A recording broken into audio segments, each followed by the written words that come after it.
अभी हम समस्तीपुर जिला के दलसिंह सराय में मौजूद है। दलसिंह सराय का एक ऐसा गांव जहां अगर आप किसी की मदद करिएगा तो आप पर 10 गो झूठा मुकदमा हो जाएगा, गवाही दीजिएगा तो आप पर केस हो जाएगा और आपकी ज़िंदगी बर्बाद हो जाएगी। समस्तीपुर में आए दिन नई नई घटनाओं का सामना करना पड़ता है गरीबों को, और एक गरीब हमारे पास खड़े हैं जो एक आवेदन लेकर खड़े हैं।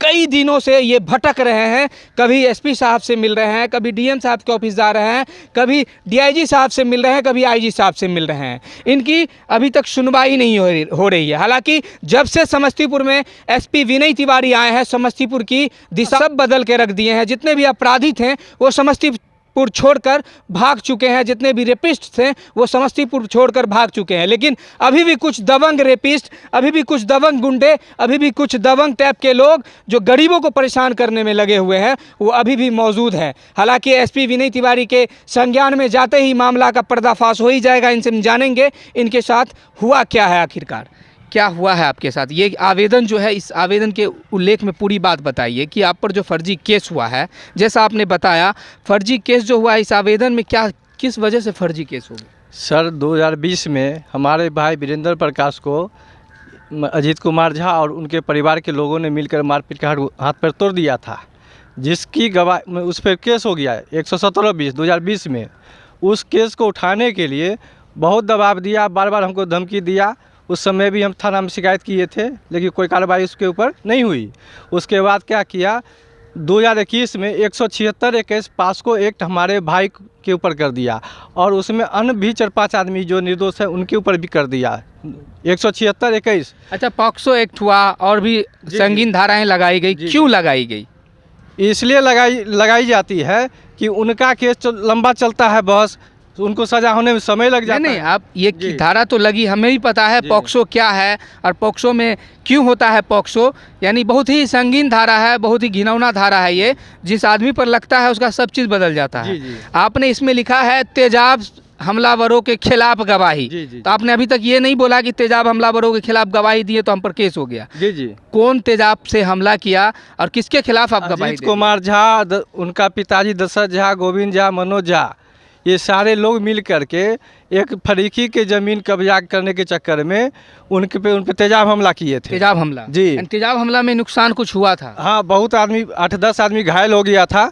ठीक है, शरीर उड़ जल गया। जी, जिसके कारण जो उन पर केस हो गया। उस केस के में गवाही में हमारे भाई सब आंखों देखी गवाही दिए थे।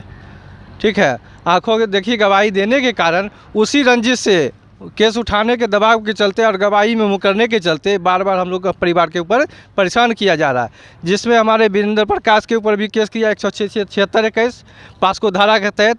उस केस में भी एक शादीशुदा लड़का लड़की को उठाकर जबरन उसको केस करवा करके जो है पास्को को केस करवाया, जबकि वो आज के डेट में वो लड़का लड़की शादीशुदा है, बाल बच्चे ऐश मौज कर रहे हैं। और जिनके ऊपर केस हो गया वो लोग परेशान है, कुछ आदमी जेल में है, कि इनका कुर्की हो रहा है, कि इनका कुछ हो रहा है। सेम उसी तरह दोबारा मेरे ऊपर और एक और मेरे भाई के ऊपर फिर पास्को एक्ट की धारा के तहत उसमें 5-6 और नए आदमी को जोड़ते हुए सभी निर्दोष के ऊपर केस किया गया है, जो 118-23 है।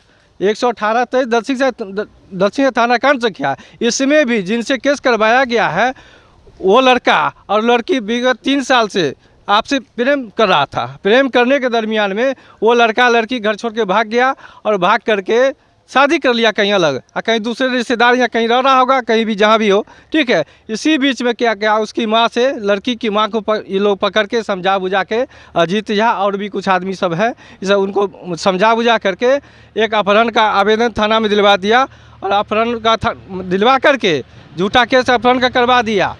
जब हमको पता चला तो लोग पता करने की कोशिश किए क्या हुआ नहीं हुआ। उसी के दरमियान में है जो फिर वहाँ से भी बात नहीं हुआ तो लड़की आई, लड़की की माँ को मिली। उसके बाद क्या लड़की को पकड़ के एक महिला थाना में फिर से दोबारा केस एक महिला दो बार कर जी दो बार कर दिया। अगर आप बिहार में हैं तो बिहार में एक नया ट्रेंड चला हुआ है कि अगर किसी गरीब का सहायता करते हैं, इन्होंने किया, तेजाब हमलावरों के खिलाफ गवाही दे दी और इन पर केस हो गया। हालांकि बिहार में फर्जी केस का तो अंबार लगा हुआ है। जिस भी थाना में आप जाइएगा तो 10-12 ऐसे फर्जी केस मिलेंगे। फर्जी केस में गरीब परेशान मिलेंगे।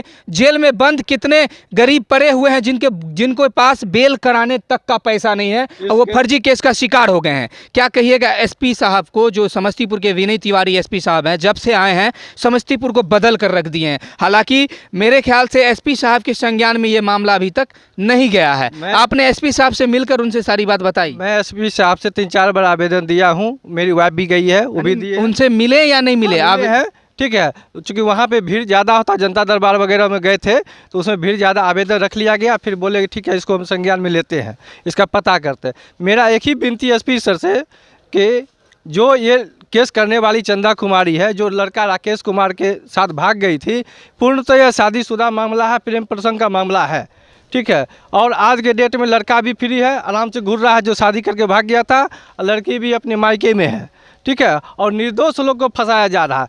और हमारे जिस गांव की घटना है, उस गांव के वार्ड कमिश्नर से या उस जो लड़का है राकेश कुमार उर्फ उसका पिता का नाम महेंद्र दास, एक दास का मंजन है, गनौरी दास वार्ड 2 का ही है, ठीक है। ये दोनों, चूँकि दोनों आदमी गांव के मंजन है, वार्ड कमिश्नर हैं, उनसे पूछा जाए कि ये शादीशुदा मामला है या नहीं है, ये झूठा जांच किया जाए। हालांकि फर्जी केस में आप सिर्फ परेशान कर सकते हैं, इनको जेल में डाल सकते हैं 10 दिन के लिए, लेकिन इनको सजा आप नहीं करवा सकते, क्योंकि जब जांच होगा तो मेडिकल भी होगा, नार्को टेस्ट भी होगा और उसमें दूध का दूध, पानी का पानी हो जाएगा। आपने आवेदन दिया, आपने आवेदन में क्या क्या जाँच की मांग की है? जांच की मांग तो नहीं की है सर, हम उसमें ज़्यादा हम नहीं लिख पाए। हम सिर्फ केस झूठा है, इसी बात को आवेदन में लिख के दिए। और निष्पक्ष जांच किया जाए। एसपी साहब से यही मांग की है कि अपने स्तर से जांच करें। जी, अगर बलात्कार का आरोप लगाती है तो बलात्कार किसी ने उसके साथ नहीं किया है सर, वो जांच का विषय है। जी, जी। आपने अगर बलात्कार किया होगा तो आपका नार्को टेस्ट होगा, उसका होगा, तुरंत पता चल जाएगा कि आपने बलात्कार किया या नहीं किया। किसी के बोलने से आप बलात्कारी नहीं हो जाइएगा, वो जांच का विषय है। और एसपी महोदय विनय तिवारी एक्टिव ऑफिसर हैं और उनका चर्चा पूरे बिहार में हो रहा है। तो विनय तिवारी जी से इतना ही निवेदन है कि गरीब जो अभी फर्जी केस में फंस कर बर्बाद हो रहे हैं, जैसे ये सब बर्बाद हो गए, इनका पूरा परिवार बर्बाद हो गया, तो बस इतना ही निवेदन है एसपी साहब से कि थोड़ा इस केस पर संज्ञान ले और अपने स्तर से जांच करें। अगर ये दोषी हैं तो इनको जेल में डाल दें, अगर वो दोषी है तो उनको जेल में डाल दें। अगर आप दोषी हैं तो आपको जेल में डाल दिया जाए, कोई दिक्कत नहीं, हम जाएंगे, आराम से जाएंगे सर। अगर हम दोषी पाए जाएंगे तो हमको जेल कर देंगे, हम इच्छा से ले जाएंगे सर। और बिहार सरकार से क्या मांग कीजिएगा आप? बिहार में गरीब लोग फंस कर बर्बाद हो रहे हैं फर्जी केस में। बिहार सरकार से यही मांग करेंगे कि पास्को एक्ट का जो धारा है या जो भी है, इसमें इस तरह से जांच का प्रक्रिया को कठोर किया जाए कि जब तक जांच नहीं हो तब तक उसको सज़ा का कोई प्रावधान नहीं किया जाए। अभी हो क्या रहा है कि पुलिस की मिली भगत के कारण जांच किया नहीं जा रहा है, जबरन एक सिर्फ केस करके और उठा करके जेल कर दिया जाता है। ये बहुत ही गलत नीति है। दलसिंह साहब में अभी 3-4 केस हुआ है मेरे ऊपर, जो हमारे घर के ऊपर, जिसमें कि दलसिंह घर को ही बर्बाद कर दिया फर्जी। हमारे 3 भाई के ऊपर पास्को के एक बारी से कर दिया है, 3 भाई को बर्बाद कर दिया है सर, ठीक है। और ये दलसिंह साहब प्रशासन की मिली भगत के कारण होती है। इससे पहले ब्रजेश कुमार थाना प्रभारी थे, आईओ थे राम रतन दास और कंचन कुमारी, ये दोनों मिल करके आपस में मिलजुल करके हमारे भाई को बर्बाद कर दिए।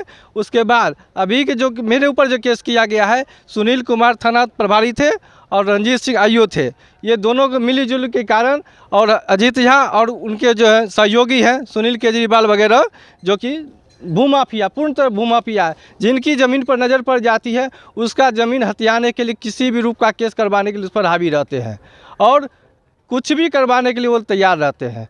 सिर्फ उनको ज़मीन चाहिए, जिस हालत में ज़मीन चाहिए। अगर बिहार में आपको रहना है तो दबंगों से बचकर रहना होगा। दबंगों के खिलाफ जाइएगा तो फर्जी केस में आपको जेल जाना पड़ेगा।